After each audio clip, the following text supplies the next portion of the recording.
ओम तब कथामृतम तप्त जीवनम कविभिरीडितं कल्मषापहं श्रवणमंगलम श्रीमदाततं भुवि गृह्णन्ति ये भूरिदा जनाः।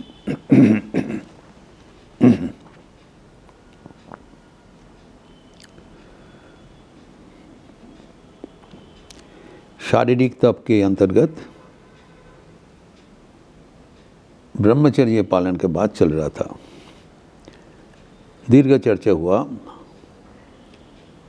कई बार हम लोग देखा है कि ब्रह्मचर्य पालन अनिवार्य है। कोई भी आश्रम का साधक हो, न केवल ब्रह्मचर्य वानप्रस्थ एवं सन्यासी, गृहस्थों के लिए भी ब्रह्मचर्य पालन अनिवार्य है। एवं गृहस्थ आश्रम में कैसे ब्रह्मचर्य पालन करना संभव है वो हम लोग देखा है। श्री रामकृष्ण स्वयं, उनके पार्षद के बीच एवं अन्य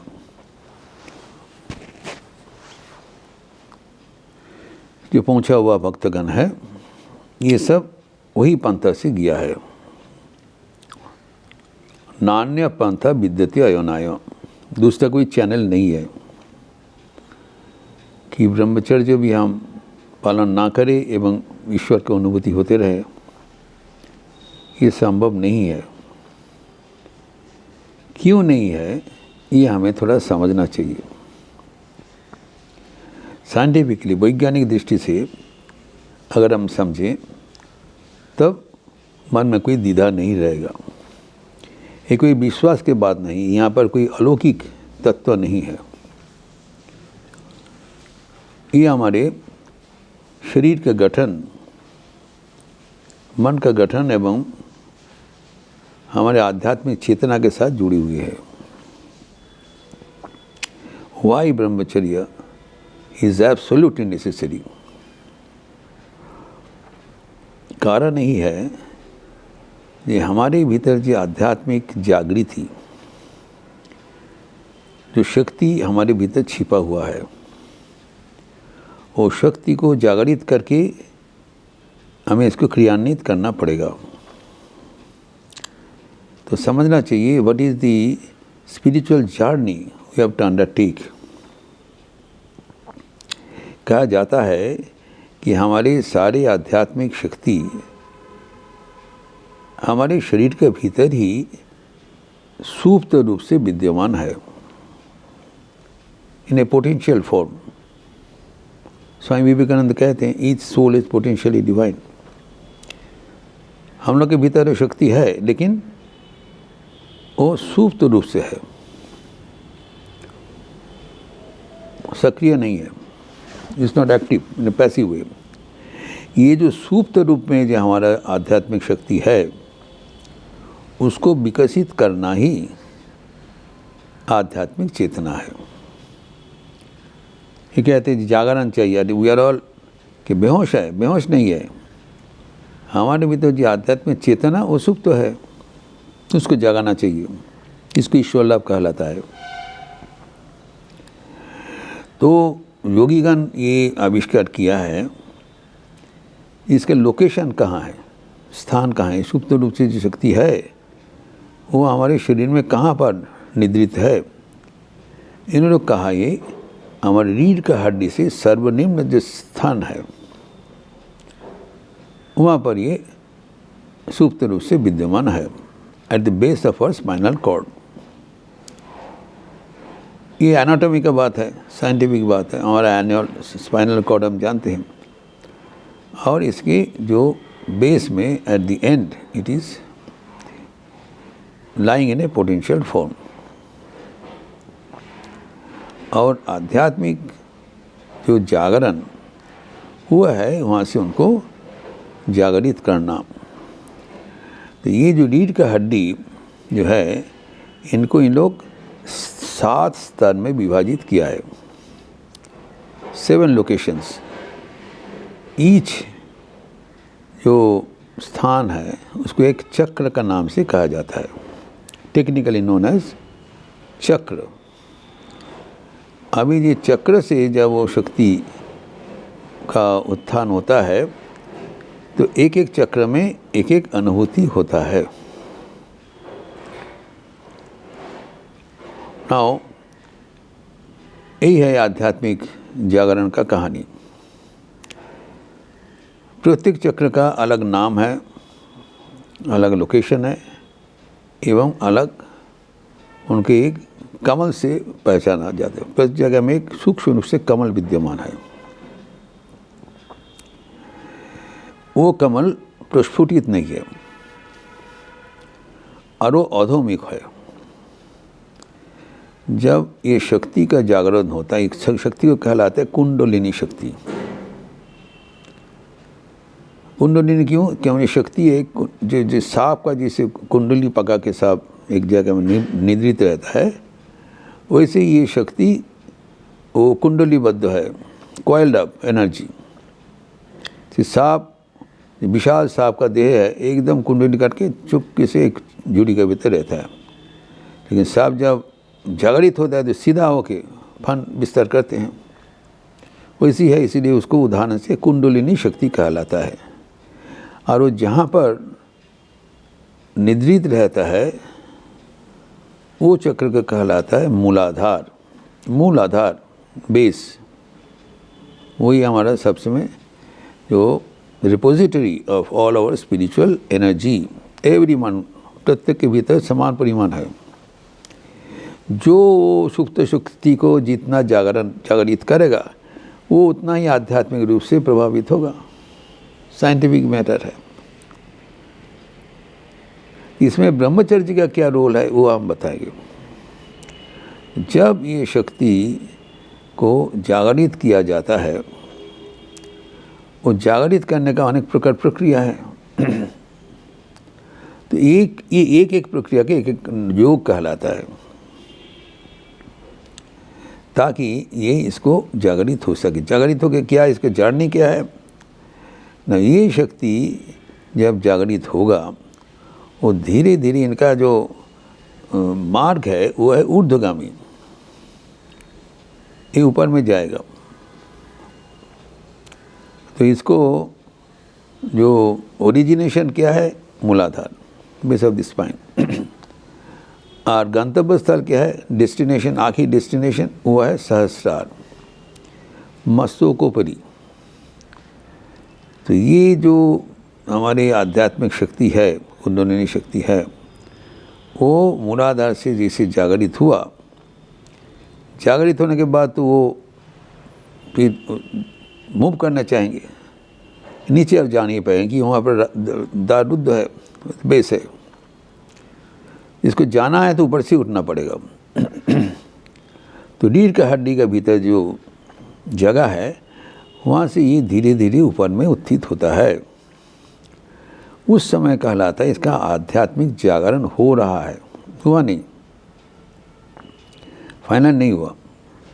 ये जो ऊपर से उठते हुए विभिन्न प्रकार का जो चक्र है, एक एक स्थल में, जैसे पहले नीचे है, ऊपर में हृदय में गया, कंठ में गया, भ्रू मध्य में गया, जाते जाते फाइनली इस डेस्टिनेशन गंतव्य स्थल है सहस्रार, एकदम मस्तकोपरि।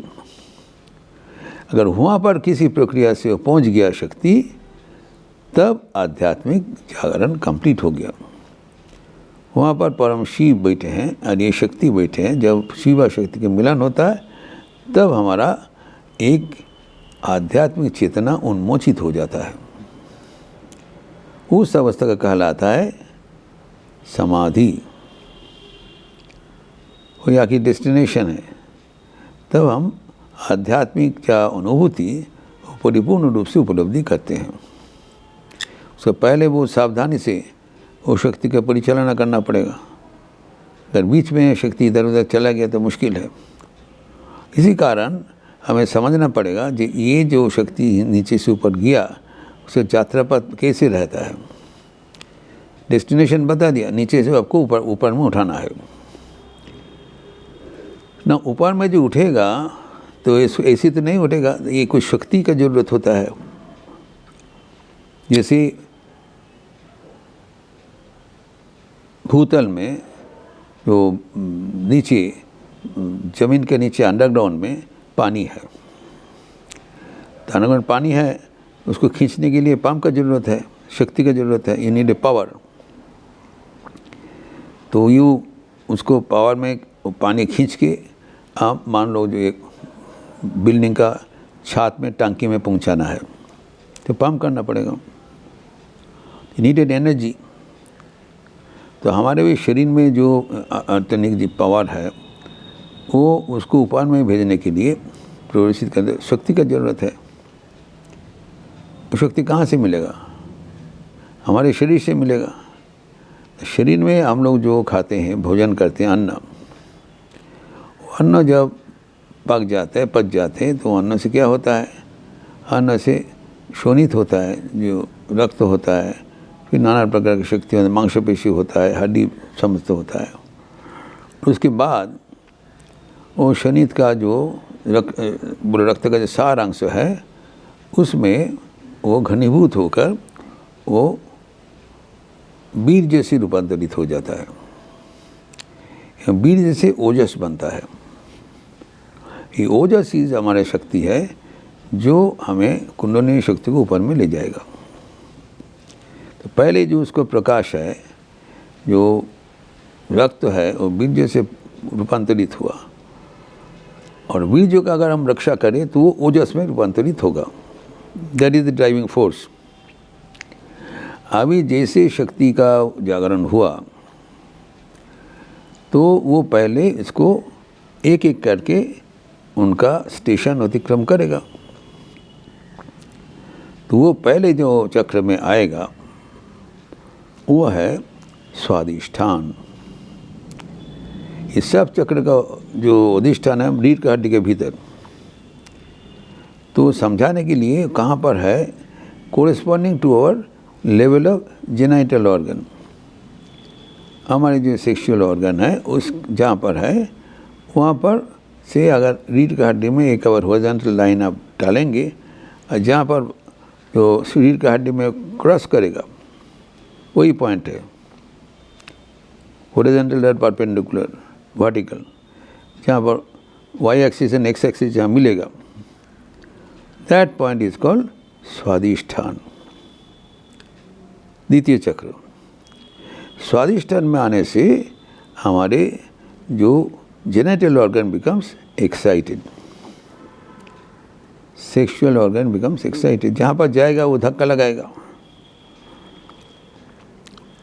अगर उस समय अगर उसको प्रोटेक्ट ना किया जाए, विल गेट एक्सप्रेस्ड,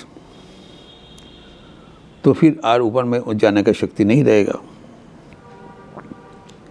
जैसे नीचे से आप पंप किया है, पंप ग्राउंड फ्लोर से बेसमेंट से आके ग्राउंड फ्लोर में पहुंचा।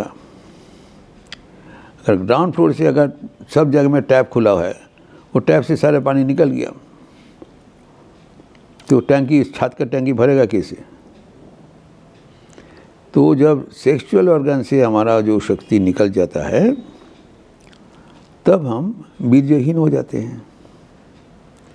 तो बीर्यहीन हो जाने से फिर ऊपर में उठने का ताकत नहीं रहेगी, सब पानी तो निकल गया।